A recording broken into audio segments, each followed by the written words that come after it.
Assalamu alaikum, everyone. You are listening to episode 32 of the Muhammad Ghailan podcast with yours truly as the host. Today's episode is inspired by an unfortunate story that I came across recently, in which there is an outbreak of measles in the Somali American community in Minnesota. Minnesota has the largest Somali population in the United States. And it's kind of an interesting thing. Measles is not a common disease to hear about, and the reason for it is because most of us have been vaccinated against it, and there were these vaccination programs that basically make measles a disease that we study in the textbooks, but we don't really get to see, at least in highly developed, high income type of countries. So it's kind of odd to see an outbreak of it in Minnesota. But the thing is, if you follow the news, this thing is having an outbreak in places where you wouldn't expect it. Like, why would it have an outbreak in California? And why would it have an outbreak in the Netherlands? And why would it have an outbreak in Sweden? And there's reason for that. Now, if you look at the Minnesota Department of Public Health, they report that today, as of today, fewer than half of Minnesota children of Somali descent have received the MMR shot that protects against measles, mumps, and rubella. Contrast that with 2004, so 13 years ago, 92% of Somali Minnesotan children were vaccinated with MMR. Now that poses a question: what happened? What causes such a precipitous drop in a period of 13 years from 92% vaccination rate down to less than half? This case of the Somali community and the measles outbreak provides a very nice case study for us to look into this issue of vaccination, because vaccination, contrary to how it is being presented, it's not just an issue of pro versus anti. It's not just pro-vaccination, anti-vaccination, and it's a black or white issue, and it's not about the science. Despite what anti-vaccination groups may tell you, or individuals may push on you, this is not an issue of science. Anti-vaccination efforts are as old as vaccination itself. They literally arose at exactly the same time. Vaccination arose, and then you had anti-vaccination groups rising with it. And so this is not, and the arguments that they use, despite the clear, unequivocal, uncontentious, incontestable findings with regards to the benefits of vaccination and how it has prevented countless deaths because of the simple practice that we do. It's literally a marvel. It's like one of the most significant medical achievements of modern medicine. Despite all of that, they still persist, and there are reasons for that, because it's not about the science. There are a lot of bioethics involved here. There is politics, there is social context, there is power dynamics. There's a lot of stuff here. Now, with regards to the Somali Minnesotan community and why this happened, the reason it's a good case study is because it shows you how a constellation of factors can come together to generate an undesirable outcome, health outcome. In 2008, there were concerns about autism emerging amongst Somali parents after they noticed disproportionately high numbers of their children in preschool were in special education classes receiving services for autism spectrum disorder. Now, this is not the purpose of this particular episode. That's why I didn't get into the specifics of this. These are just concerns arising among Somali parents. So we're talking about subjective perceptions. It's not necessary that these are the truth. This is the objective truth of the matter, that they did have a rising issue of autism amongst their community. The thing about personal perceptions, I can tell you, when I got my car, I used to drive a Mazda, all right? Before I got the Mazda, I hardly ever saw a Mazda. I didn't really notice it on the road. I'd notice other cars that I had personal interest in, let's say, but I never really noticed a Mazda that much. Yeah, it was here and there, but it wasn't that prominent. It wasn't that prevalent all over the place. The second I get the Mazda, subhanAllah, what is going on? Why is everyone driving a Mazda? I'm still taking the same route. It's not like I changed cities. Everything is the same. The only thing that changed was I got a Mazda. Now, all of a sudden, my perception was everybody has a Mazda. And not only do they just have a Mazda, they all have the same Mazda that I drive, with the same color, with the same trim level. What's going on here? So that was my personal experience. It's driven by an event that happened in my life. And so all of a sudden, I'm noticing others having it. That doesn't mean that the prevalence of Mazdas has increased in the locality in which I lived or the roads on which I drove. It just means that I'm noticing it more. That's all. That could be what was that is likely what was going on with the Somali parents who had children with autism. You have a child with autism, all of a sudden you notice others. Most of us, alhamdulillah, we do not know much about special education and special needs kids in schools if we don't have that. We know it exists, but we don't know the degree of it, the extent of it, who has what is the prevalence of this, because it's out of sight, out of mind. It's not part of my life, so I don't really concern myself with it. That's how most of us think about this stuff. Until you have that. Then all of a sudden you start looking into it. And then you start to realize, whoa, this is actually more prevalent than I thought it was. An example, ventricular septal defect and overriding aorta and right ventricular hypertrophy, the tetralogy of Fallot. I talked about it in the last episode. Jimmy Kimmel. We study this. We know about the prevalence of these things. We get the numbers, these low percent. It sounds like, oh, it's not that. But then when you look into, whoa, this is actually like around quite a bit. There's a lot of people that have it.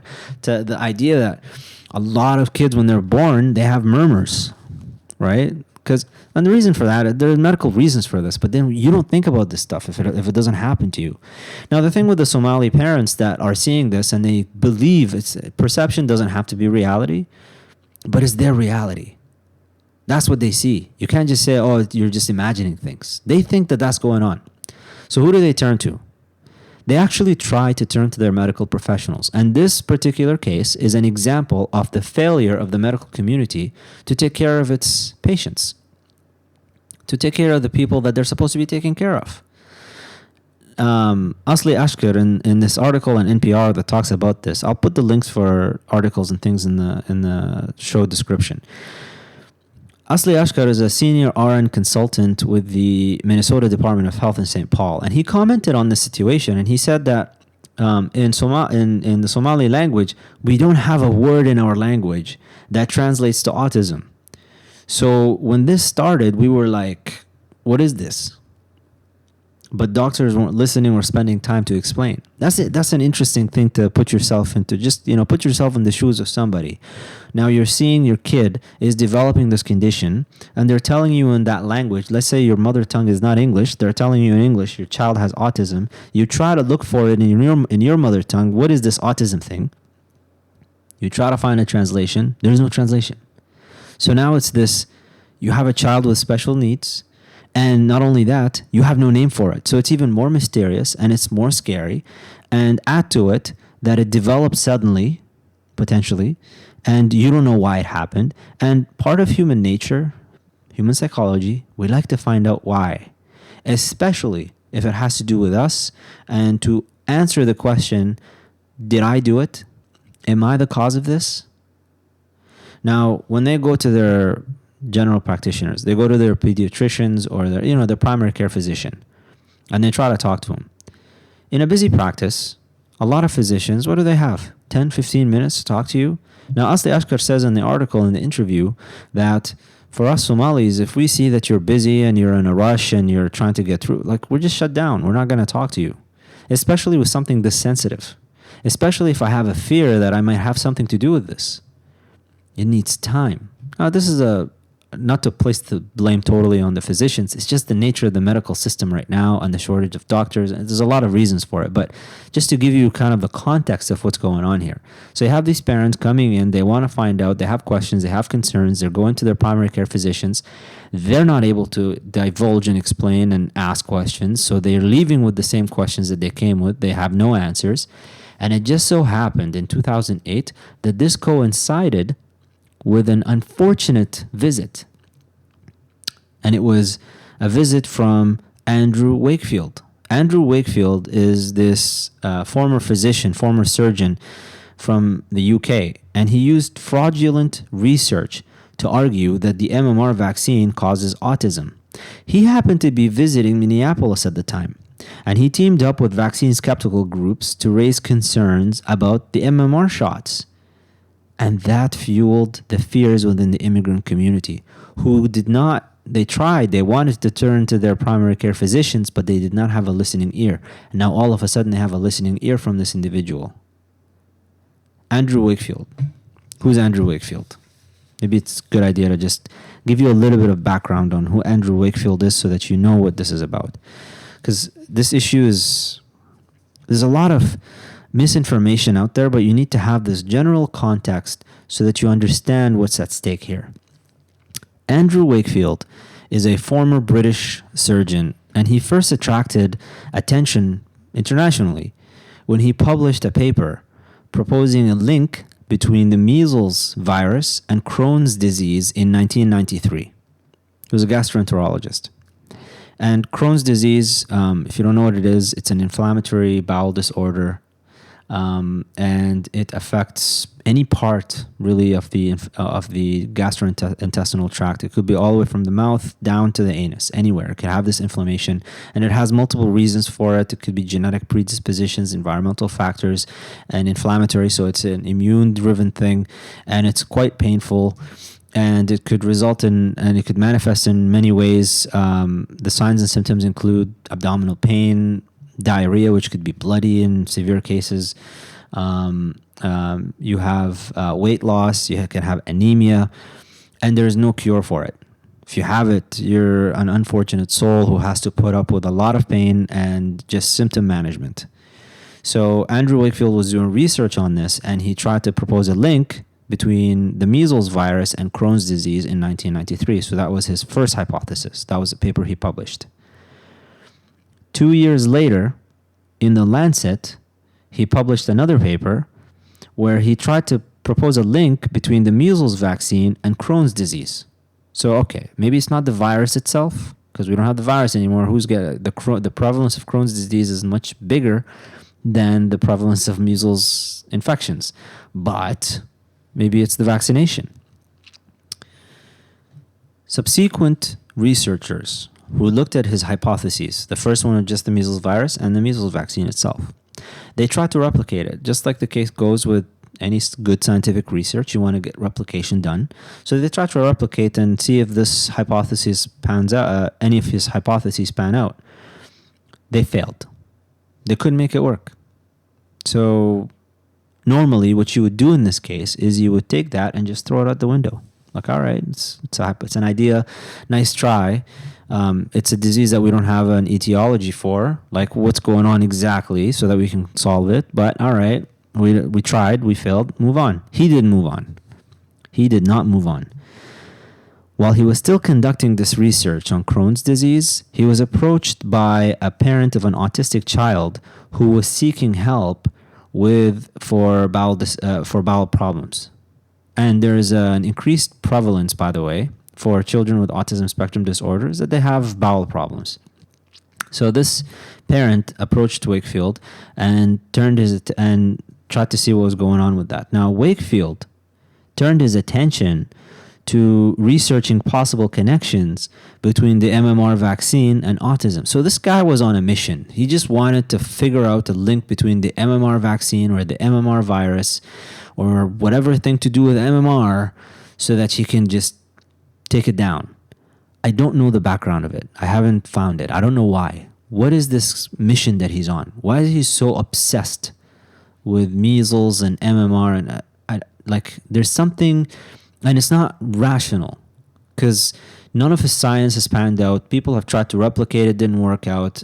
So from a scientific, rational perspective, it doesn't work. There has to be some sort of history. There's some story behind this. Now, in 1998, Wakefield published with 12 other colleagues a paper about 12 autistic children in The Lancet. The Lancet is like the golden goose. It's like the Oscar of like medicine publication. Like if you get into the Lancet, you're a big deal. So again, he's publishing in the Lancet again, and 12 other colleagues, 12 autistic children. And in this paper, he claimed that they had identified associated gastrointestinal disease, and here's the key word, and developmental regression in a group of previously normal children, which was generally associated in time with possible environmental triggers. I'm going to read it again just so that you hear the way that this was phrased. Identified associated gastrointestinal disease and developmental regression, so their developmental milestones, their intellectual development, their ability to speak, their ability to count, their language development, all of that regressed. It went back. They were no longer going forward. They started to go backwards in a group of previously normal children. So they didn't have issues before, which was generally associated in time. So this happened around the same time with possible environmental triggers. So something happened in the environment that triggered this change of events. At the time of this MMR research study, Wakefield was a senior lecturer and honorary consultant in experimental gastroenterology in the Royal Free Hospital School of Medicine. So it was a big deal. And even though the paper itself, if you read it, there was no explicit statement saying, hey, there is a causal connection, injecting your child with an MMR vaccine definitely causes autism. There was nothing like that. But the wording that you just heard in that phrase can kind of lend itself to that conclusion. But he didn't stop at that. He actually went and gave a press conference, and in a video news release issued by the hospital calling for the suspension of the MMR vaccine until more research could be done. This is a big deal. This is like one of those normal things. It's like the MMR vaccine is like when you go to for a full physical for your kid, and they weigh and they look at the height and they do all of these things, and then you get a shot, at the scheduled time. It's like part of the routine doctor's visit for your with your pediatrician. So it was quite controversial, and it led to like the news, the publicity spread like wildfire. And there was a drop in vaccination rates in the UK at that time, and that was the point. 1998, that was the mark. That was the point when the MMR vaccination scare swept throughout the world. Now, if this is a real finding, if this is a real result that you found, and sure enough, we find that this is like an issue, I can guarantee you, when it comes to physicians, and they're always looking for ways to improve their guidelines, to improve patient outcomes. Doctors are not in this because they want to keep putting their patients in undue risk. When they decide to go and give any type of medication or subject any patient to any type of tests, there are always these questions of the drawbacks and what kind of information can you get from this, or what kind of benefit can you derive from this, and is it outweighed by potential harms that could come out from that? They're not just out there to just subject you to all these different things for no reason. So researchers, after this really monumentous claim that MMR vaccine could cause autism, and we have this rising in autism disorder epidemic. All right, we need to do research, but at a very large scale, not just 12 autistic kids, but now we're going to conduct epidemiological studies. When we say epidemiological, we're talking about thousands upon thousands of people. We're talking about cross-country, global research. We're talking different countries engaged in this, people from different labs, from different hospitals engaged in this, doing meta-analyses, and that was done. None of them, not a single paper. And this is quite amazing. This is rare, actually, in scientific research and in medicine, to have a result so foolproof, so solid, from different places, all coming out to the same conclusion. Vaccinations, especially the MMR vaccination and autism, there is no link. if you give your kid an MMR vaccination, there is no link between that and if they develop autism. Now, in February 2004, after a 4-month investigation, and this is where journalism and investigative journalism can do a lot of good in the world. There was a reporter by the name of Brian Deere. He wrote in the Sunday Times in 2004, Sunday Times of London, that prior to submitting his paper to the Lancet, and this is just amazing stuff to find out, Andrew Wakefield had received £55,000 from legal firms seeking evidence to use against vaccine manufacturers. And that several of the parents quoted in saying that MMR had damaged their children were also litigants. And that Wakefield did not inform colleagues or medical authorities of the conflict of interest. So this guy, Andrew Wakefield, I mean, if you look into public health stuff, ask public health researchers, they'll tell you he's public health enemy number one. He collected £55,000 from lawyers who were suing vaccine manufacturers. And he got these parents of children, autistic children, who lied basically, because we can't tell. Like they're part of this case. They're trying to get paid. And said, hey, the vaccine caused my kid to become like this. And then he hid all of that information from his colleagues. This came out in February 2004. Immediately, like the month later, March 2004,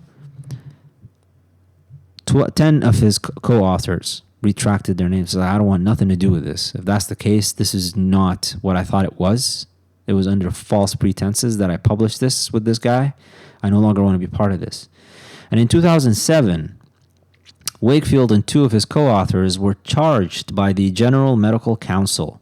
And the General Medical Council is responsible for licensing doctors and supervising medical ethics in the UK. He and 2 of his co-authors were charged of serious professional misconduct. And on January 28th, 2010, they delivered a decision on the facts of the case. Wakefield was found to have acted dishonestly and irresponsibly, and to have acted with callous disregard for the children involved in the study, conducting unnecessary and invasive tests. He lost his right to practice medicine in the UK, and soon afterwards, the Lancet retracted the paper in full. They said, we don't want nothing to do with this either. But the damage was done. It's too late at that point. The news is spread, and the thing with sensational stories where people are trying to find answers to tragic events, why this happened to me. Now you take that away from them is very hard, especially if you're emotionally attached to it. Now, this particular issue with vaccination, what I want to do in this episode, for the remainder of this episode, is go through a review article with you guys. Because, like I mentioned earlier, the vaccine and anti-vaccine movement, it's as old as vaccination itself. And maybe before we get into what the whole thing and the history of it, just to explain how vaccination works. So vaccination, the way it works, I want you to think about your body. So I'm going to explain this to the non-medical people out there. Think of your body as having an army with different platoons. And these platoons deal with different invaders. And each platoon is composed of just a few soldiers. There's nothing that could really take on a full-blown attack, but just a few. And their job, these few soldiers, is to monitor. They're just going around your body, monitoring if there is any foreign invaders coming in who slipped through some sort of opening that they weren't supposed to slip through. And what they do is they recognize that, hey, you're not supposed to be here. They go back to their command center, command control, and they say, we need a lot of soldiers now. We need reinforcement because we got invaders coming in, and they're coming in multitudes. Now, the time span that this happens in, and this process, this is called innate immunity.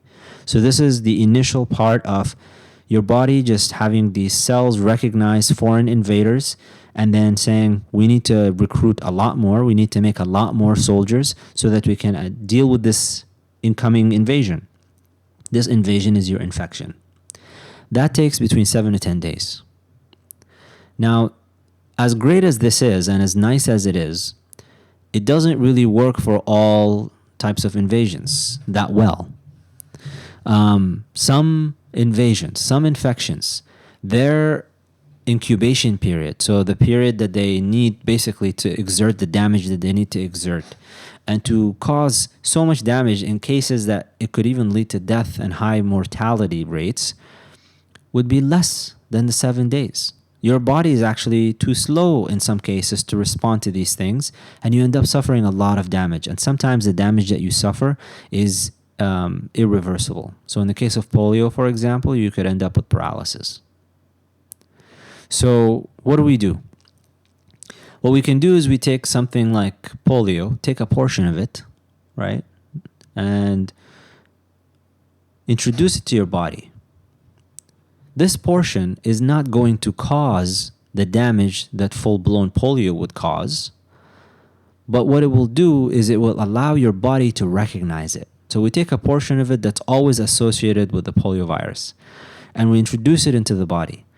And your body sees that, and it mounts a response. Because your body doesn't really know if it's real, like the full-blown polio or not. It just knows that this is not supposed to be here.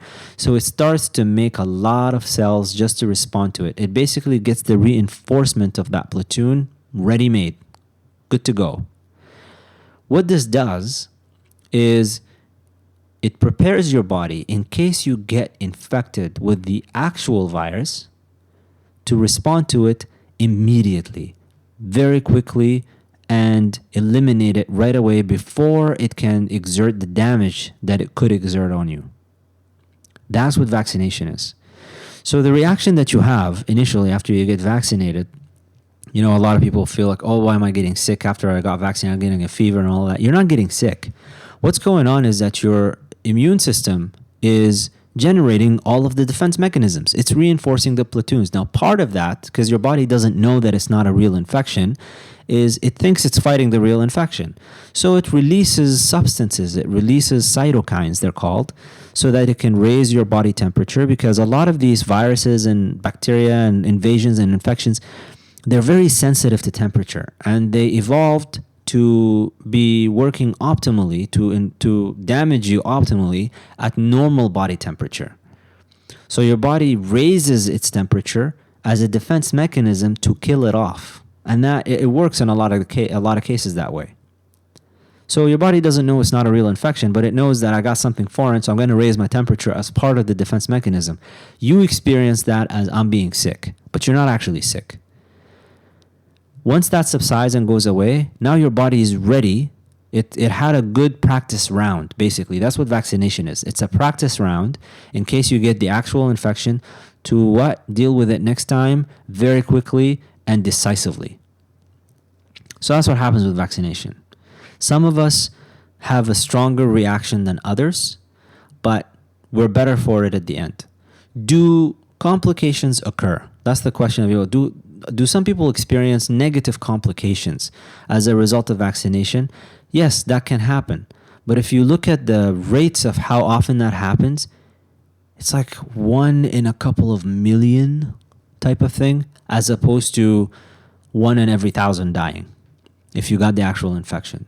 So if you compare the two things against each other, get the infection and 1 in 1,000 people will die, versus get the vaccination and 1 in a couple of million in many cases, 1 in a couple of million will have some adverse reactions to the process. And the process is not because of the vaccination itself. They're just complications of the adaptive immune mounting a response and getting ready for it. That's really what it is.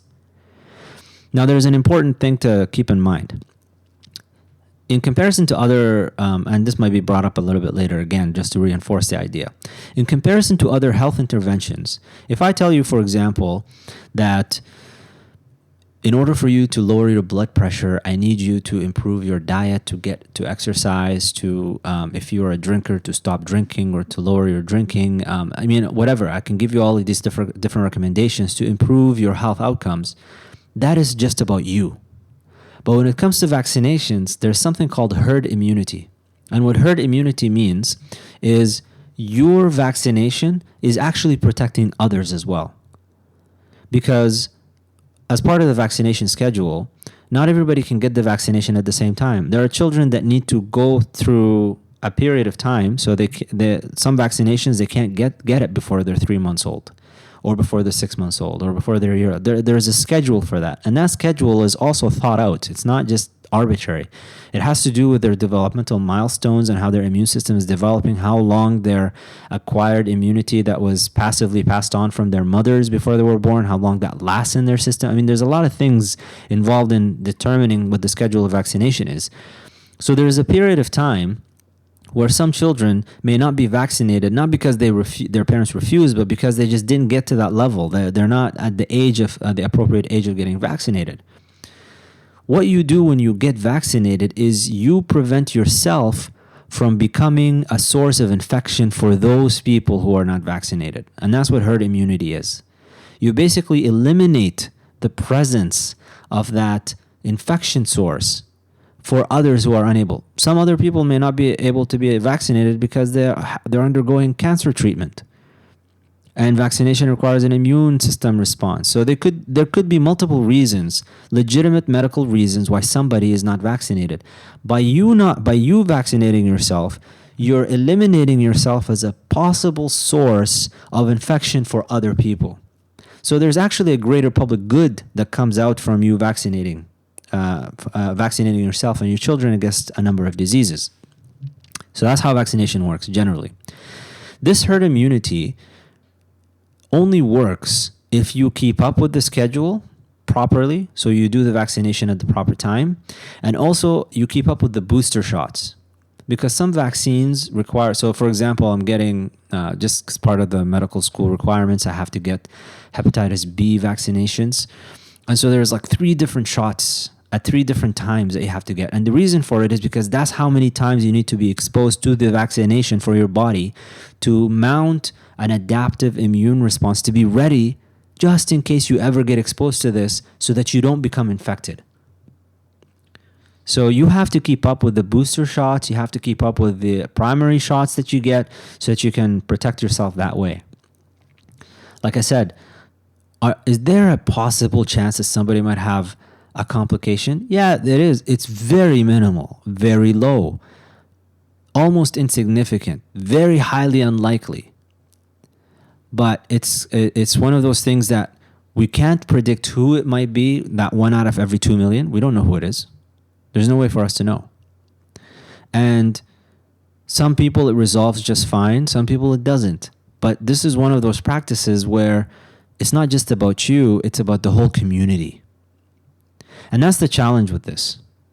And that's why this issue of vaccination is so contentious. Because it's not like nobody's coming to force you to adopt practices, despite the fact that you might be a burden on the medical system because of your lifestyle choices. That, let's say you have a very poor diet and you have hardly ever any activity, you live a sedentary life and you drink and you smoke and you have all of these, and then you end up getting cancer and hypertension and diabetes and whatever the case may be, or glomerulonephritis, and you end up with becoming a burden on the medical system, and our tax dollars end up paying for you if you live in a place where you have publicly funded healthcare. You're still not being there's no government mandate saying that you must do this or must do that, and because a lot of times this is just personal stuff. And there are genetic factors predisposing you. We don't really know exactly correlation versus causation all the time with regards to this stuff. But when it comes to vaccines, we know that they work. It's really a marvel. Now, this article was published back in 2015 in, what is it here? Expert Review of Vaccines. And it's by Yves Dubé from the Institut National de Santé Publique de Quebec. And this is a very good review because what she does in it with her colleagues is go through, the title of it is Vaccine Hesitancy, Vaccine Refusal, and the Anti-Vaccine Movement, Influence, Impact, and Implications. And she actually goes through the general historical, political, socio-economical context in which the anti-vaccine movement thrives and operates, and why do they, despite all of the facts that we can cite for you, why do they continue on? Now, it's a very good article, but it doesn't cover everything. And that's why after we finish it, I'm going to finish off the episode with a little bit of a short bioethics lesson with regards to this, so that you have a full picture of it, because you have to have a comprehensive understanding of why this issue is the way that it is. It's not as simple as pro versus anti-vaxxers, and that's it.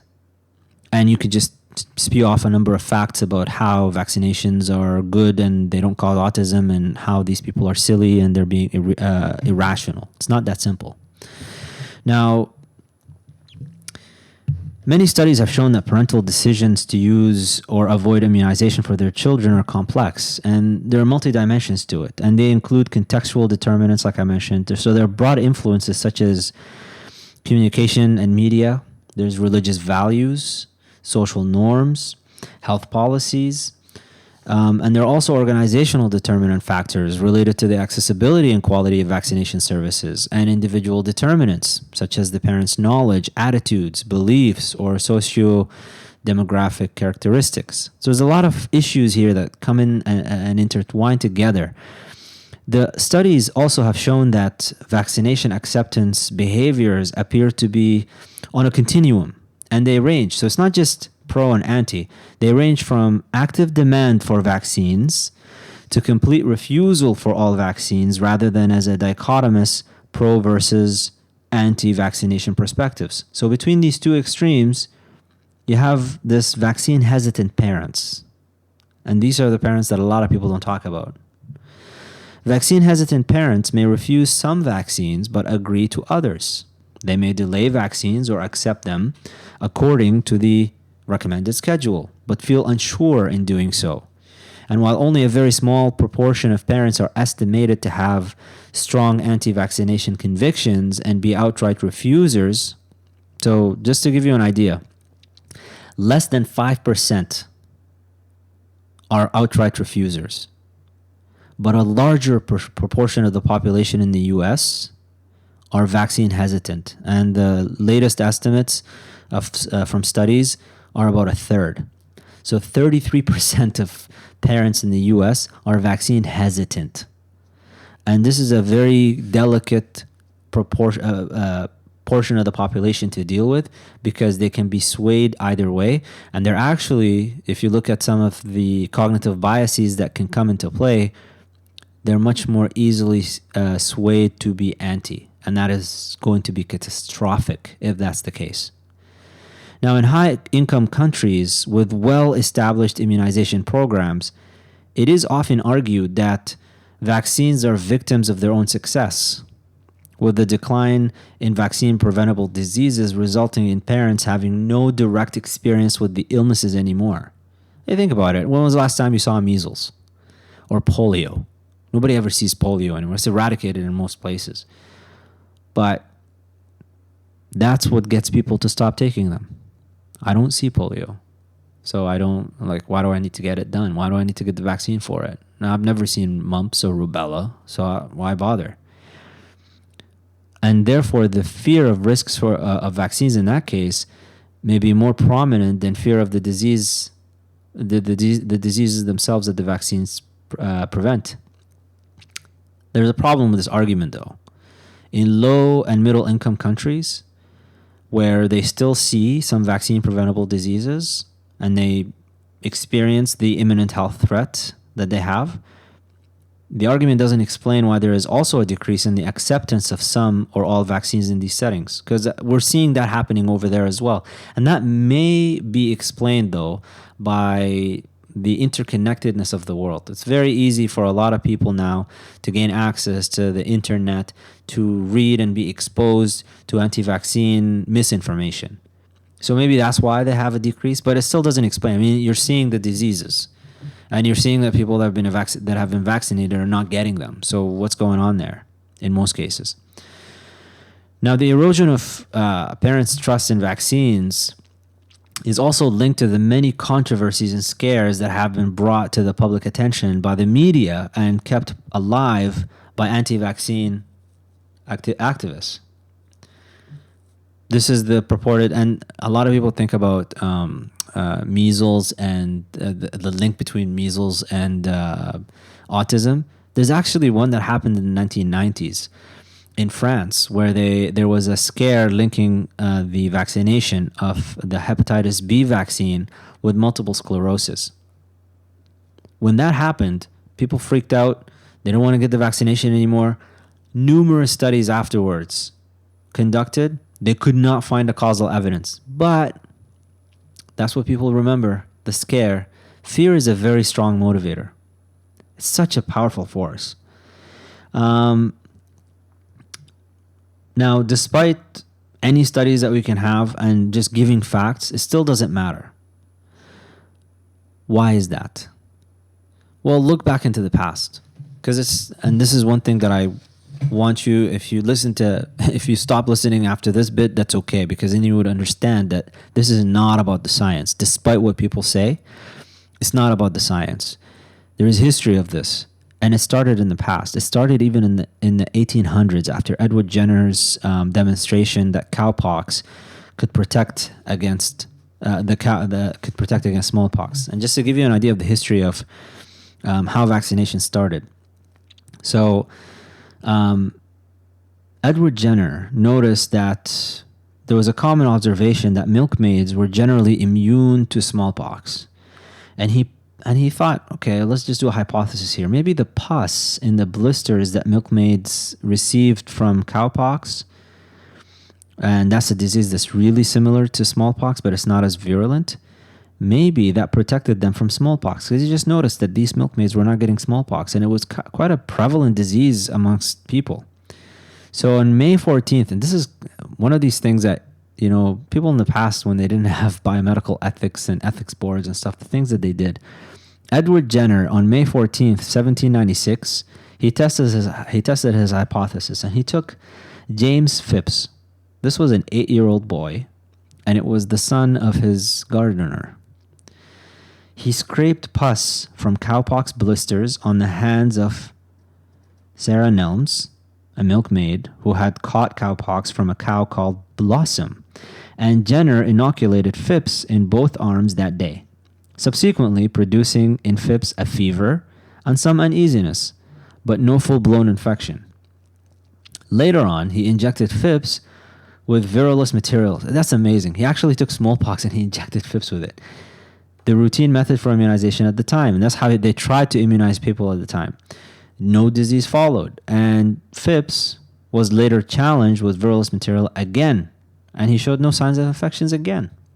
So that was kind of the initial story of how the first vaccine was Edward Jenner's smallpox vaccine, and it was demonstrably effective. Now, in the UK, when they noticed that this was happening and they saw the findings of this in the UK, they wanted to control smallpox because it's a huge burden on the healthcare system. It's a huge burden on the population with regards to missed work. You got people dying. It's unnecessary if you have some way to stop it. So they actually passed vaccination acts between 1840 and 1853. And they wanted to make vaccination compulsory with cumulative penalties for non-compliance. As soon as this happened, as soon as these acts passed in 1840 and 1853, there were immediate resistance from individuals who refused state control over their bodies and claimed these acts as an unacceptable invasion of personal liberty. In fact, if I recall correctly, it was something like, recall it, not me like being there at the time, but reading about this, something like 28,000 people protested these acts. So that was as immediate, and they saw the impact of the smallpox vaccine and it works and all, but they didn't care. They knew the impact of smallpox as well. And so anti-vaccination leagues such as the Leicester Anti-Vaccination League, they were formed, and numerous anti-vaccination tracts, books, journals, all came out in the 1870s and 1880s. And in the decades that followed, similar movements flourished across Europe. Now, in North America, at the end of the 19th century, smallpox outbreaks also led to intensive vaccine campaigns. And there were attempts to persuade adults and children into accepting vaccination. And that also resulted in vigorous opposition. Anti-vaccination activists fought public health authorities using pamphlets, court battles, and instigating riots even. And the 1902 smallpox epidemic led to a landmark legal case of Jacobson versus Massachusetts. That's quite amazing. So in Jacobson versus Massachusetts, Henning Jacobson's arguments that the compulsory inoculation violated his right to care for his own body and health was rejected by the Massachusetts courts, including the Supreme Judicial Court. He was supported by the Massachusetts Anti-Compulsory Vaccination Association, though. That's quite something to think about. So you have this as early on as then, people fighting this. And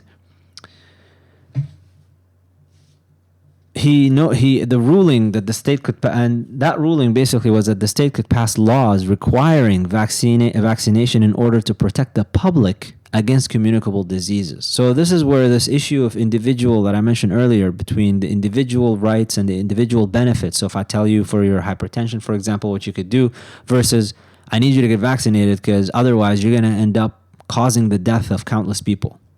That's really what this is about. This was followed by kind of what is called a golden age of acceptance of vaccination. A lot of people thought like, all right, fine, this is great. It's benefiting so many different people. And despite that, there were still anti-vaccination activities happening, though, in the UK, and there was the British, and that it resulted in 1898. There was a British Vaccination Act of 1898. There was a clause that dismantled compulsory vaccination. So even though there was this golden age of vaccination acceptance, there was still a small bit of success from anti-vaccination movements that basically challenged the compulsory law from the UK.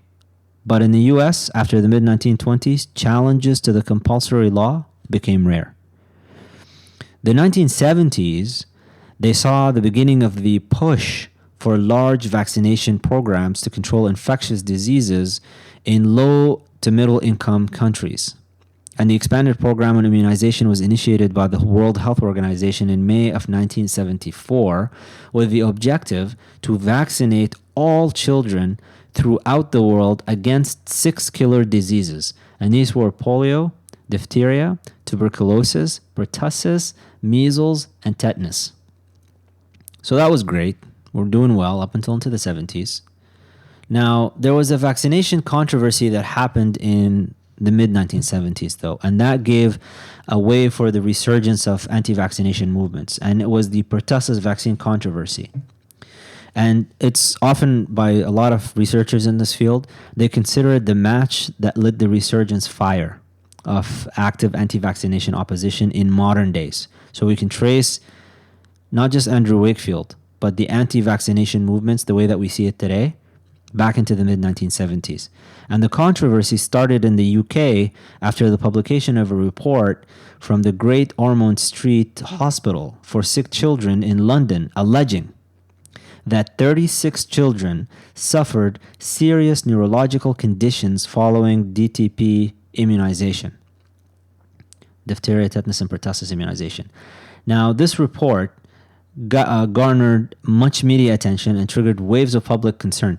The Association of Parents of Vaccine-Damaged Children was founded in the UK in 1974 and played a key role in drawing attention to this purported safety problem with the wholesale pertussis vaccine. And by 1977, child coverage in the UK had declined from 77 to 33% within a couple of years. 3 major epidemics of pertussis followed soon after, with over 100,000 cases and the deaths of at least 36 children. And so you could see, like, and I'm going to go through a number of examples in a little bit here. You drop vaccination rate, you have 100,000 cases of pertussis and 36 kids dying. Even though this claim, this alleged claim in this report was never corroborated. It never showed there was no water to it. And attempts to reassure the public continued, but by the mid-1980s, the controversy had swept throughout most of Europe, had gone to Japan, the US, Soviet Union, and even Australia. And in 1975, in Japan, after the death of 2 children who had just received the DPT vaccine, the Ministry of Health and Welfare suspended the use of the Wholesale Pertussis vaccine for infants. This was immediately followed by major outbreaks of pertussis.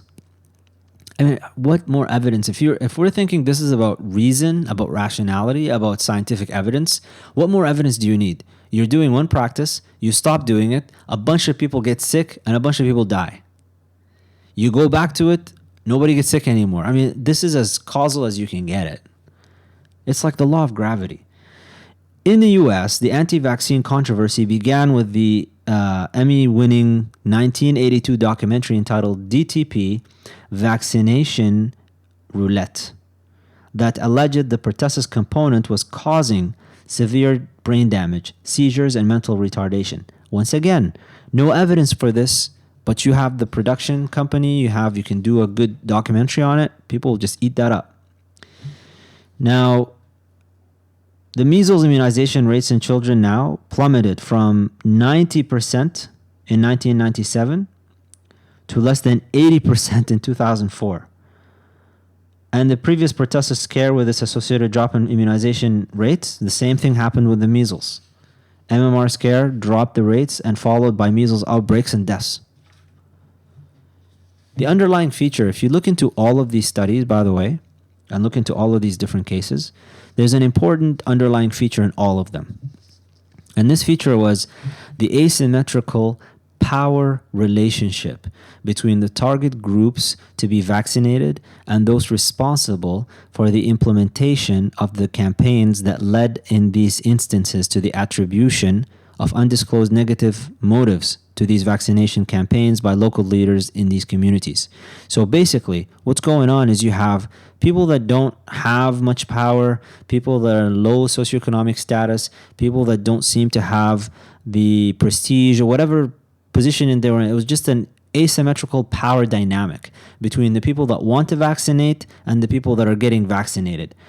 And so there was an argument put forth by a researcher that said resistance to vaccination could be seen as a way for economically and politically deprived communities to express their discontent. So that's kind of an interesting argument to make, that they're just trying to lash out, to protest the idea. And that really goes back to the initial history of anti-vaccine movements. The UK passes these laws. The science was not as established back then, so people maybe had some leg to stand on with regards to, we don't want the government telling us what to do. But there is this general visceral reaction against the government coming in and demanding things from people and implementing compulsory actions, especially when it comes to the care of the body. The problem with this is you're dealing with, and I'm going to talk about this a bit more in detail, a little later. The problem is your personal autonomy, your liberty, your freedom to do what you want with your body. That's fine, but then when it starts to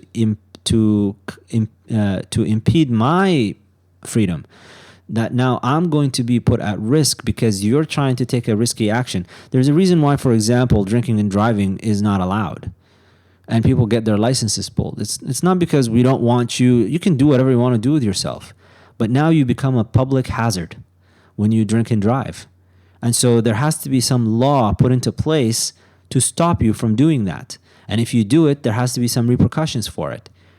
In a way, you can think about vaccination in the same sense.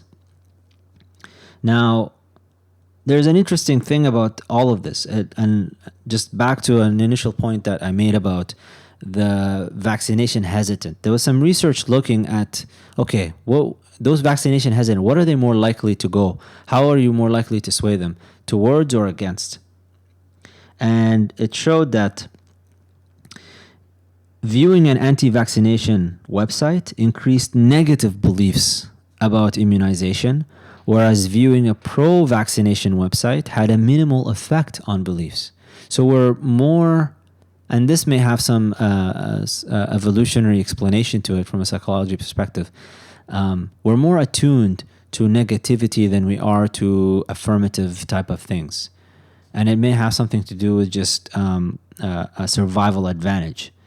Now, some of the arguments used by anti-vaccination activists in the 1800s, like I said, this has nothing to do with the science. If you look at the history of it, they're still used today. And the arguments go like this. Vaccines are ineffective or cause diseases. This can be debunked. Vaccines are used to make profit. Can be debunked. Vaccines contain dangerous substances. Dangerous substances can be debunked. Harms caused by vaccines are hidden by the authorities. Can also be debunked. Vaccination mandates violate civil rights. Natural immunity is better than immunity induced by vaccines or natural approaches to health, and alternative products, homeopathy, vitamins, are superior to vaccines to prevent disease. I mean, all of this stuff, we can debunk it. We can look at each argument and we can break down the fallacy in it. You know, even if you try to talk about profits, so what? It's almost like it's an evil thing that people would do something for the sake of wanting to make some money at it. That is not an argument against the effectiveness of the vaccine itself. If there's a problem with the market forces and the prices, that's another issue that we can deal with. But it has nothing to do with the effectiveness or lack thereof of something that is being sold.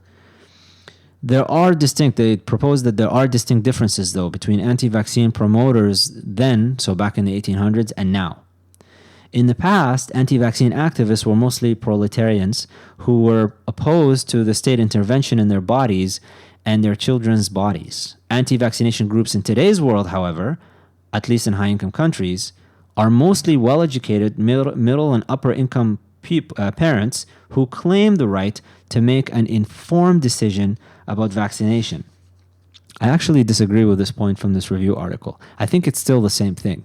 And it has to go back to a point that I'll discuss in a little bit with regards to autonomy and personal freedom and the interplay between that and utilitarianism. Now, influences of anti-vaccination movements on parental vaccination decisions. This section in this review article is interesting to get through. Now, first, it is important to note, they say, despite trying to mimic the science, the anti-vaccination movements rely mostly on rhetorical arguments. I love this part of this review article, by the way.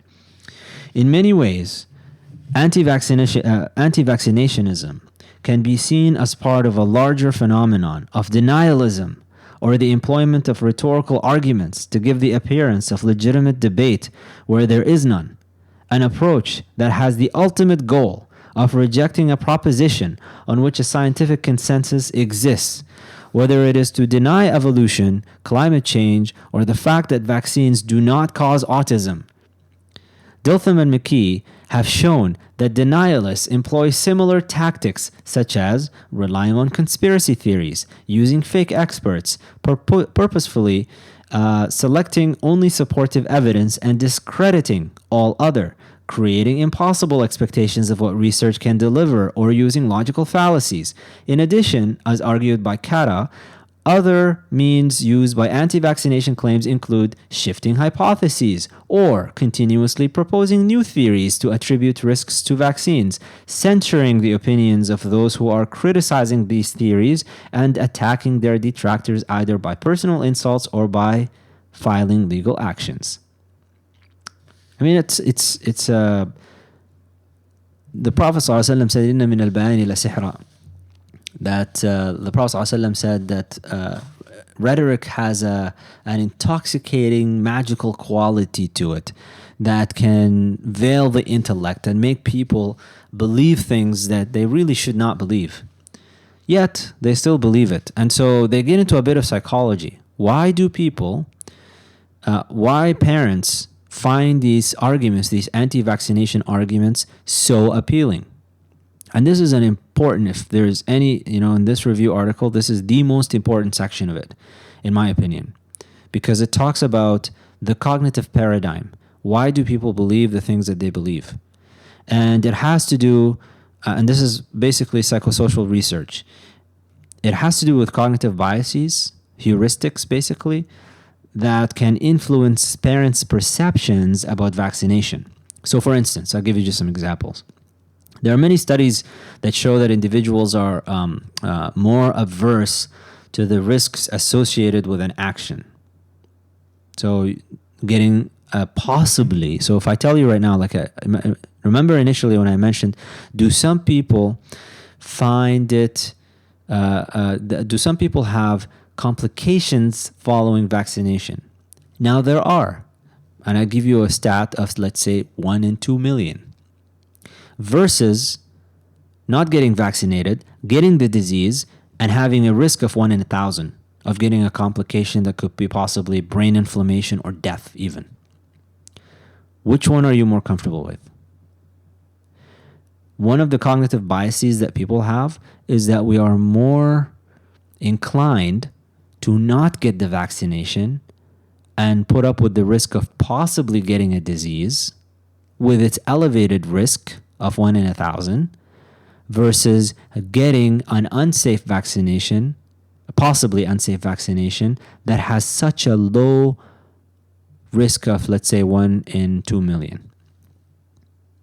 It's basically the getting the risk associated with action. We prefer the risks associated with inaction versus the risks associated with action. That's what it is. That's the cognitive bias that we have. It's an interesting emotional cognitive quirk that we have as human beings. And it's called the omission bias, by the way, for those who are interested in the terms.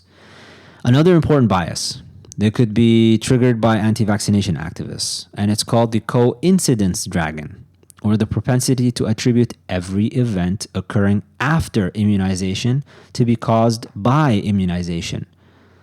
And this is the false association between vaccination and sudden infant death syndrome, for example, because the timing, the thing is with, and even autism, some of the ways that autism can manifest itself. The thing about child development and events that could occur in different developmental stages, a lot of things happen at exactly the same time. And it just so happens that vaccination, coincidentally, in some cases, the scheduled vaccines happen to coincide with a time in which there are other things that could happen at exactly the same time, and they have nothing to do with the vaccination itself. They just happen at that time, whether you got vaccinated or not. Now, the thing is, for parents, when they see that they just took their kid to get vaccinated, they come back home, and then a day later, they see some changes in their child. They falsely associate, and this is an emotional reaction. It's totally understandable, and it's very difficult to shake that off. And we have to acknowledge that. And you feel guilty and you feel that you're doing it. And so you want to be safe and not be part of it. So a lot of anti-vaccine activists will use this to convince parents not to get the vaccinations. Now, viewing anti-vaccination content could also influence parents to consider vaccines as risky because of the availability bias. That's another. So you got 3 biases we just talked about now. You have the omission bias, you have the coincidence dragon, and you have the availability bias. If I give you anti-vaccination information, now it's available in your mind.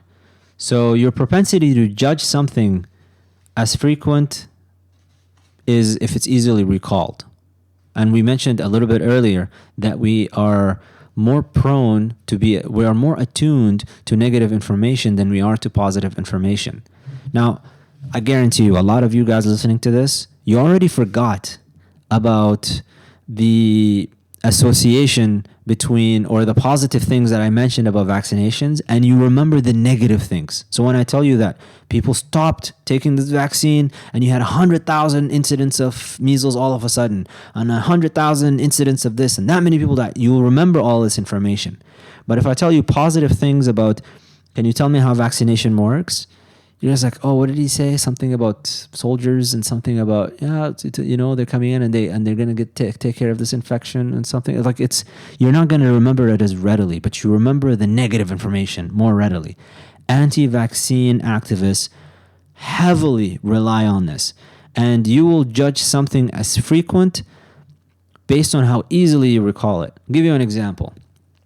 You are actually at more risk of having a fatal accident driving your car than you are flying in an airplane. But you freak out more when you fly in an airplane than when you drive in the car. Why is that? It's because you can easily recall in the news a number of times when planes fell out of the sky and when they got attacked by a rocket or whatever. And you freak out. And then you start to even associate, I really don't want to fly with this particular airline because that happened to be the airline that fell or disappeared or whatever. Availability bias. And so you judge it as more frequent. But how often do you actually see accidents? Not that often. Yet statistically speaking, it's a riskier activity that you undertake on a daily basis. Excuse me. Now, the argument of anti-vaccine activists can convince parents because they're so simple also. That's the other thing. They're simpler to understand. They provide explanations for the etiology of medical conditions that science and medicine we're still trying to work out and figure out. Like what causes autism, and the degree of it and the spectrum that it comes in and why some kids over others. And we don't know any of this stuff. We have no idea. This is all under active research. We're trying to figure out what are the associated genes with it and how can we prevent it if there is a possibility, and can it be treated and cured or whatever. All that is still largely unknown in the medical community, and it's under active research. But it's complicated when I explain all that to you. But if I come to you right now and say, listen, you inject, you put in this vaccine, your kid comes in the next day, autism, boom. It's very easy to understand, simple explanation. It places a source, it gives you the why, and now you can become active about it. And they appeal to emotion a lot. That's the other problem with science communication. With science communication, we're not appealing to emotion. We're just giving you the facts. We're listing off statistics, and there's no emotions to that. But with anti-vaccine activists, they appeal a lot to emotion. They will also share personal stories. There's nothing like sharing a personal story. Oh, yeah, talk about a personal story. I just took my child. He was developing totally normally.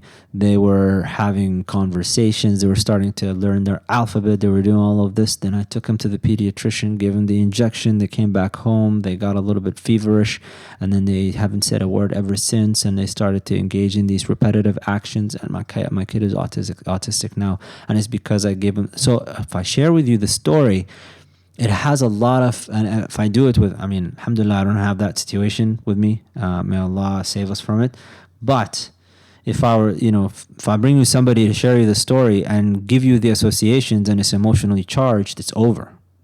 There's no number of studies that I can cite for you that will have the emotional impact that will drive you to worry so much about your child that you will fall prey to your omission bias and to your availability bias and your coincidence dragon. And finally, just generally speaking, parents think of the risk of their own child rather than the population-based approach often used in public health. They always ask, what does this mean for me and my family? There's an article in Eon magazine, which was quite brilliantly put together, talking about parents who refuse to vaccinate are actually making a rational choice. And the choice is, you could tell me the risk of complication is 1 in 2 million, but if my kid is that 1 in 2 million, the risk for them was 100%. So why should I risk my kid for the good of the public? I don't want that. And that's how they think. And it's a perfectly rational thing to say and to think about. But the thing is, if you look at the numbers and the risks, your kid is part of a community, and when your kid does something and other kids do the same thing, and then you now have the situation where you can have an outbreak, you got big problems. There's a massive clinical impact of anti-vaccination that this myopic, immediate thinking doesn't pan out, especially if you happen to say, oh, I'm just not going to give my kid this vaccination. They end up getting infected with polio, and now they got paralyzed. Something that could have been perfectly, avoided. There is some data that I'm going to share with you with regards to what happens when you have anti-vaccination, when people don't vaccinate. Gangarosa found that in countries where anti-vaccination Pertussis vaccine safety concerns were especially prominent and widely circulated by the media. So whenever you have the media involved and they start to share stories about, oh, this is not safe, we're not sure about this. And they looked at Sweden, Japan, the UK, the Russian Federation, Ireland, Italy, and at the time the former was Germany and Australia. Vaccine uptake plummeted at the time, and the incidence of pertussis was 10 to 100 times higher than in countries less affected by the scare. Furthermore, high coverage was maintained. So they compared it with Hungary, Poland, and the U.S. Many recent outbreaks of vaccine-preventable diseases, including measles, mumps, rubella, poliomyelitis, and pertussis, all were linked to under-vaccinated or non-vaccinated communities. So to give you some examples of measles, for example. Measles from January 2008 to May 2012. Over 22,000 cases of measles were reported in France, leading to almost 5,000 hospitalizations and 10 deaths. This epidemic was largely attributed to insufficient and heterogeneous vaccination coverage, with pockets of susceptible people that allowed measles virus to easily circulate beyond France. 2013, 29,150 cases of measles in the World Health Organization European region, and most were among unvaccinated persons. Even with a vaccination coverage of over 95% in the Netherlands, a measles outbreak started in May 2013, with most cases occurring in Orthodox Protestants who opposed vaccination on religious grounds. In the USA, despite measles having been declared eliminated in 2000, 3 large outbreaks were reported in 2013. From January to August 2013, 159 cases were reported in 16 states, of which 99% were imported. More than 90% of cases were in persons who lacked vaccinations or had unknown vaccination statuses. What about rubella? In 2012, an outbreak of rubella also occurred in Sweden, with the 50 cases occurring mostly in the Anthropomorphic community known to be opposed to vaccination. Netherlands, an outbreak in 2013 led to 54 cases, all linked to an Orthodox Protestant denomination opposed to immunization. From 2011 to 2013, a rubella outbreak occurred in Romania, involving 1,840 probable and confirmed cases among mainly unvaccinated adolescents. Let's talk about mumps. The Federation of Bosnia and Herzegovina, 2011, 5,261 mumps cases were recorded, leading to an incidence of 225.8 per 100,000 population, occurring mainly in the unvaccinated or those unaware of their vaccination status, likely related to immunization program failures during the war and post-war period, 1992 to 1998. Pertussis, you have in 2012, 48,277 cases of pertussis were reported in the USA, including 20 pertussis-related deaths, the majority of deaths occurring among infants younger than 3 months of age, too young to be immunized. I mean, this can go on and on. We can definitely keep continuing with this and list case after case after case, but I think you get the idea. Now, just to finish off with this, what is the issue here? Because it's not about the science, and this has been going on for a long time. There's a biomedical, ethical kind of dilemma that we deal with in the medical community. And what is it?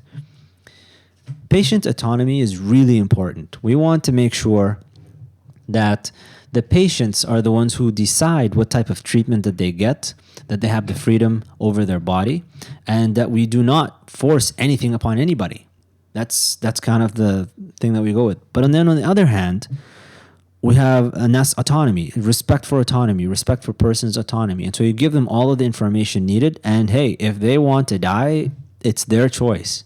You as a physician are not allowed to intervene if they do not want it. That's why some people sign do not resuscitate orders, or they have specific guidelines of if this happens, then I want this to happen, and if this happens, then I don't want that to happen. I mean, that people have that, and you can sign legal paperwork to ensure what type of care you want to receive. So that's autonomy. And part of that is, I don't want to get vaccinated. So you can't really force somebody to say, all right, fine. But the thing is, autonomy has a limit. And the limit for autonomy is when it starts to intervene or interfere with other people's autonomy. So maybe you have the autonomy that you don't want to get vaccinated and you want to live however you want to live and conduct your life health-wise however you want to conduct it. And that's your business. But if your decision is all of a sudden going to impact my quality of life, my quality of health, your autonomy has now reached its limit, and it has to have some sort of guiding principle. There has to be some sort of repercussion, something in place so that your autonomy does not interfere with my autonomy. And that's really where the issue with vaccination comes in. It is a decision that is not personal. It is personal as well as communal. Your decision has an impact, a direct impact on the community. And especially in cases where you need to have vaccine uptake for herd immunity, you have to have, say, 99% of the community vaccinated, basically everybody. Now we got issues.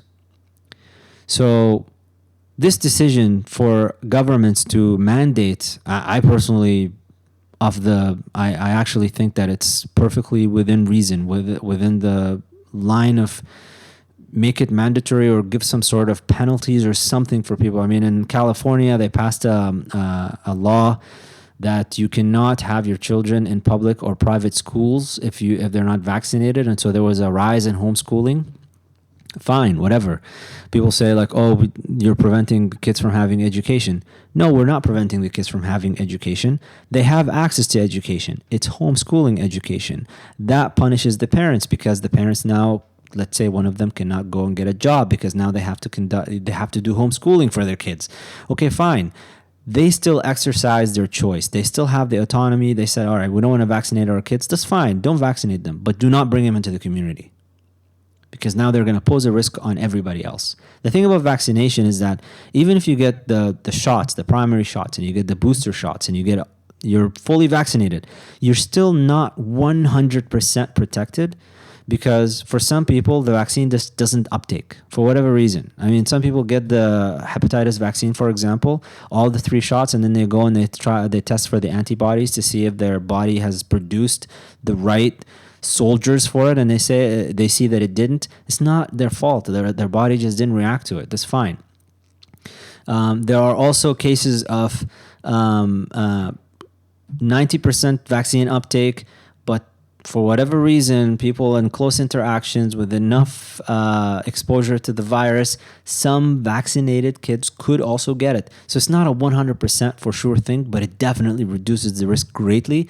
And we do not want reservoirs. We don't want kids walking around carrying the disease that we could perfectly prevent by just having a vaccination. So in California, they decided to pass on a law, and they said, fine, don't want to have your kids vaccinated? That's okay. Get them homeschooled then. They can't be part of the public, especially in schools. This is like a cesspool of disease. Preschools, kindergarten, primary school, public school, private school, amongst all of these different people. You don't want them vaccinated, that's fine. In Australia, they have the, no jab, no pay. So they took away, there is this child tax benefit that they give every year for people with kids. And this tax benefit is now linked with vaccination. You have to show proof of vaccination. If you're not going to vaccinate the kids, you're not going to get it. Why is that? Well, you should not get a tax benefit if you're going to create a burden on the healthcare system by having your kid introduce or become a reservoir for viruses and vaccine-preventable diseases that we are not in need of having anymore. Why should you get a benefit of it? So a lot of people rise up and they say, you're interfering with my autonomy and all. No, we're not. The problem with vaccination is that the decision to not vaccinate is not just a personal decision. You're making a communal decision. You're making a conscious decision to expose the rest of the public to vaccine preventable diseases, and there has to be repercussions for that. And so that's why they have these penalties and they have these measures in place. So it's not just about the science. There's a lot of context to this. And with regards to what we started with in this episode with the Somali community, there was multiple failures on different ends. With regards to the healthcare system itself, the way that it's set up, that it doesn't allow the physicians to spend enough time with the patients, to the physicians themselves that need to take responsibility for being able to spend the time with their concerned parents so that they could have prevented this. Going down from 92% vaccination rate in the Somali Minnesotan community in 2004 to less than half now is a travesty. So, anyways, I hope this was of some sort of benefit to whoever is listening to this after this lengthy discussion on vaccination and going through this review article. I'm going to post a link to the articles that I mentioned in the description for the show notes or whatever. And I would love to hear your feedback if you have some concerns, if you have some questions. This is one of those topics that I'm perfectly happy to get back into it. And just as a personal anecdote, my mom thought I was going to die when I was young when I got the MMR vaccination. And that was, back in the day when I got it. She said my reaction was intense. And she noted that it was intense for a lot of other kids, but everybody just accepted that this was part of life and this is the way that it does. Is there an increase in autism? Is there an increase in certain diseases?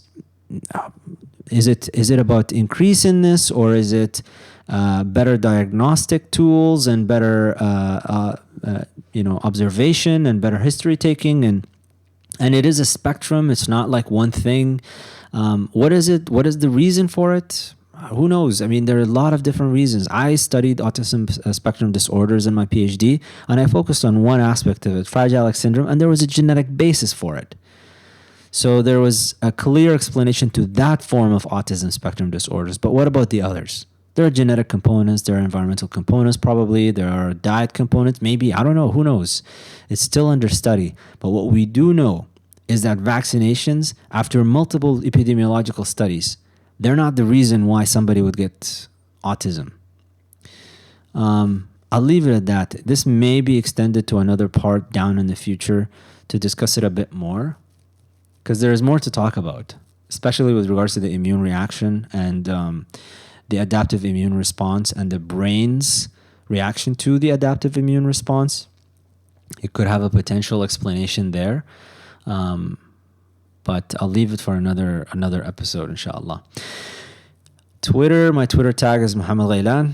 Facebook, at Dr. Muhammad Ghailan is the Facebook address. There is a public page there. You can find me on andalusonline.org, and more discussions to be had. And Andalus Book Club, if you would like to support this work, you can become a member of Andalus Book Club. We're having our seminar this month, our live webinar. We're going to be talking about Technopoly, which is Neil Postman's brilliant little treatise on the impact of technology on the world today and how it changes our perceptions of a lot of things. Anyways, I'll leave it at that. سبحانك اللهم وبحمدك أشهد أن لا إله إلا أنت أستغفرك وأتوب إليك.